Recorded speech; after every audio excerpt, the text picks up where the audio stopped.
Suasana sore, jalanan agak lengang, mobil melaju pelan di antara deretan pepohonan. Di dalam mobil itu ada 3 orang. Susan duduk di kursi belakang dengan wajah anggun, tapi jelas lagi penuh pikiran. Adrian, si pengawal yang nyetir dengan gaya tenang, dan Mika, adiknya Susan yang dari tadi nggak bisa diam. Sejak mesin dinyalakan, Mika udah mulai pamer gigi manisnya ke Adrian. Mas Adrian, tahu nggak? Senyum kamu tuh kayak lampu jalan, bikin terang suasana. Adrian cuma senyum tipis, fokus ke setir. Tapi dari kaca spion, matanya sempat melirik. Kayak nggak nyangka ada bocah yang gombalnya segila itu. Susan yang duduk di belakang mulai geser-geser posisi. Kelihatan risih. Awalnya masih sabar, masih pura-pura nggak dengar. Tapi makin lama, Mika makin menjadi. Mas, kalau aku duduk di depan deket kamu boleh nggak? Katanya biar lebih aman kalau pengawalnya deket. Susan langsung nahan napas. Dari wajahnya jelas banget ada api cemburu yang mulai nyala. Adrian yang jelas nggak mau bikin masalah berusaha ngejawab diplomatis. Mika, duduk aja di situ. Tugas saya nyetir sama jagain kalian, bukan nemenin ngobrol di depan. Tapi bukannya berhenti, Mika malah ketawa kecil. Imas, dingin banget sih jawabnya. Padahal aku kan cuma pengen bikin suasana nggak tegang. Suasana mobil yang tadinya tenang tiba-tiba berubah jadi agak panas. Susan akhirnya nggak tahan. Suaranya naik, agak bergetar karena emosi. Mika, bisa nggak sih kamu diem? Jangan genit nggak jelas sama orang yang lagi kerja. Kamu bikin nggak nyaman. Mika langsung terdiam. Senyumnya hilang seketika. Matanya melilik Susan lewat kaca depan, dan untuk pertama kalinya dia kelihatan kayak anak kecil yang ketahuan salah. Maaf kak, aku cuma bercanda kok, nggak serius. Tapi Susan masih belum tenang, nada suaranya masih tinggi. Bercanda itu ada batasnya Mika, jangan bikin malu, jangan bikin orang lain salah paham. Kamu pikir gampang ya kalau semua orang lihat tingkah kamu kayak gitu? Adrian masih tetap fokus nyetir, tapi jelas banget dia bisa ngerasa intensi di dalam mobil. Tangannya menginggam setir lebih kenceng, kayak lagi berusaha menahan diri buat nggak ikut nimbrung. Mika akhirnya nurunin nada suaranya. Suaranya kecil banget, hampir kayak bisikan. Aku beneran minta maaf Kak Susan. Aku nggak bermaksud bikin kakak marah. Aku cuma pengen bikin perjalanan kita lebih rame, nggak sepi kayak pemakaman. Susan ngambil napas panjang, matanya terpejam sejenak, lalu menghela berat. Emosi yang tadi meluap pelan-pelan mulai mereda. Dia ngelihat Mika yang wajahnya udah pucat karena nahan tangis. Ya sudah Mika, lain kali jaga sikapmu. Jangan bikin orang salah nangkep, apalagi sama orang kayak Adrian. Dia itu pengawal, bukan teman buat digodain seenaknya. Mika mengangguk pelan, matanya berkaca-kaca. Maaf kak, janji gak bakal ngulangin lagi. Adrian akhirnya buka suara dengan nada yang lembut tapi tegas. Saya nggak masalah Bu Susan, Mika cuma bercanda. Tapi saya hargai ketegasan ibu, saya ngerti maksudnya. Di momen itu suasana mobil jadi hening. Cuma suara mesin dan roda yang melaju di atas aspal. Tapi di balik keheningan itu, ada perasaan yang campur aduk. Susan masih ngerasain sisa cemburu, Mika merasa bersalah, dan Adrian tetap jadi pengawal yang menjaga jarak meskipun sebenarnya dia tahu ada badai emosi yang sedang berputar di kursi belakang. Musik berdentum kencang, lampu warna-warni menari di udara, suasana klub penuh orang yang lagi seru-seruan. Di tengah keramaian itu, Susan duduk sendirian agak jauh dari Adrian dan Mika. Wajahnya kelihatan jelas masih ngambek. Bibirnya terkatup rapat, tatapannya kosong ke arah meja. Di depannya ada segelas minuman berwarna pekat. Ia meneguknya perlahan, seakan pengen nenangin hati yang lagi campur aduk. Sesekali matanya melirik ke arah Mika yang duduk bareng Adrian. Senyumnya Mika, tatapannya, sampai caranya curi-curi pandang bikin darah Susan makin panas. Saking kesalnya, Susan akhirnya bangkit. Dengan langkah tegas, ia menuju lantai dansa. Badannya ikut larut sama irama musik yang hingar-bingar. Tapi jelas, Tatapannya bukan buat nikmatin suasana, melainkan masih nyangkut ke meja di mana Mika dan Adrian duduk. Dari kejauhan, dia lihat Mika makin berani, nyengir sambil nyolek-nyolek Adrian. Dan benar saja, hatinya Susan kayak diremas. Ia coba alihin emosi dengan terus ngeflor. Tapi baru sebentar, tiba-tiba beberapa cowok asing mendekat. Mereka mulai gangguin, ngajak ngobrol, dan ngelakuin hal yang bikin Susan gak nyaman. Seketika, Adrian langsung muncul. Wajahnya tegas, tangannya terulur ngusir cowok-cowok itu. "Maaf, aku tadi nggak lihat," katanya singkat. Tapi bukannya lega, Susan justru makin marah. Karena sejak tadi, dia ngerasa Adrian lebih sibuk ngerhatiin Mika.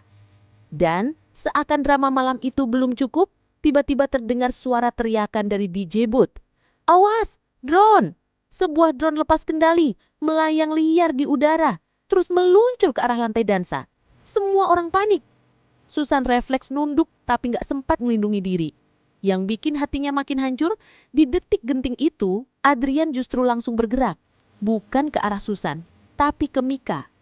Tubuh Mika dipeluknya erat, dijagain. Kejadian berlangsung cepat. Drone itu jatuh, serpihannya bikin lengan Susan tergores. Meski lukanya nggak parah, darahnya keluar cukup buat bikin dia harus dibawa ke rumah sakit. Malam yang awalnya cuma diwarnai rasa cemburu, berubah jadi luka beneran. Dan di ruang rumah sakit, perasaan Susan makin campur aduk, antara sakit di lengan dan sakit di hati yang jauh lebih dalam. Meski tubuhnya belum benar-benar pulih, Susan dengan keras kepala minta pulang dari rumah sakit. Semua orang bingung, tapi sorot matanya jelas. Dia udah nggak tahan lagi. Sesampainya di rumah, suasana hening mendadak berubah tegang. Susan duduk di kursinya, wajahnya pucat tapi penuh amarah. "Adrian, kesini," ucapnya singkat. Adrian melangkah masuk dengan langkah tenang. Tatapannya tetap menunduk penuh hormat. Tapi sebelum sempat bicara, Susan langsung mengomel dalam hati. Penuh emosi yang udah ditahan sejak lama.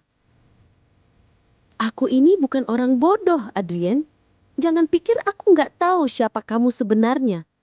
Tuan muda yang kaya raya, pura-pura jadi pengawal. Apa maksudmu semua ini, ha?" Udara di ruangan itu serasa membeku. Mika yang baru masuk dari pintu samping terdiam di tempat. Sementara Adrian tetap berdiri tegak. Gak ada bantahan, gak ada alasan. Susan berdiri, tangannya gemetar menahan marah. Ia meraih sebuah cambuk tipis yang biasanya cuma jadi hiasan dinding.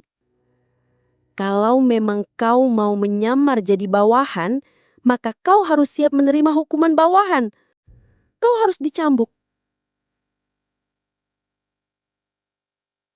Adrian tidak mundur sedikit pun. Ia malah menundukkan kepala, suaranya pelan tapi tegas. "Kalau itu yang membuat Nona tenang, silahkan." Suasana makin panas. Susan mengayunkan cambuk itu dengan penuh amarah.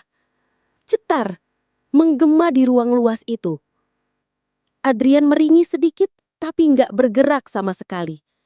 Justru tatapannya tetap lurus, seperti menerima semuanya dengan ikhlas. Tiba-tiba di ayunan berikutnya, Mika buru-buru maju. "Kak, jangan!" teriaknya. Cambuk Susan terhenti di udara, tapi ujungnya sempat mengenai lengan Mika. Gadis itu meringis, menahan sakit, tapi tetap berdiri di depan Adrian. "Kalau kakak mau menghukum, hukum aku aja, jangan dia." Suara Mika bergetar, matanya berkaca-kaca. Susan terpaku, marahnya berubah jadi kebingungan. Tapi kemudian emosinya kembali meledak. "Kalian berdua, keluar, keluar dari hadapanku sekarang juga." Adrian menarik napas panjang, lalu menunduk hormat. Mika masih berusaha menatap Susan. Matanya penuh air mata, tapi akhirnya ikut berjalan keluar bersama Adrian. Dan di ruangan yang kembali sepi itu, Susan jatuh duduk. Bukan karena lelah fisik semata, tapi karena hatinya sendiri yang makin remut. Malam itu, Susan melangkah anggun dengan gaun mewahnya. Kilauan kainnya beradu dengan cahaya lampu jalan yang remang-remang. Dari luar, ia tampak elegan dan penuh percaya diri.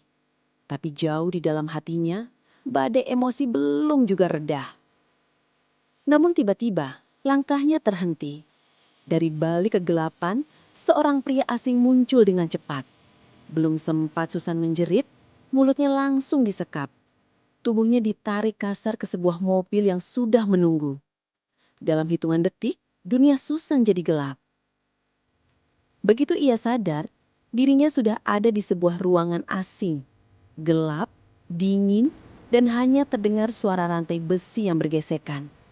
Matanya ditutup kain hitam, membuatnya tak bisa melihat apapun.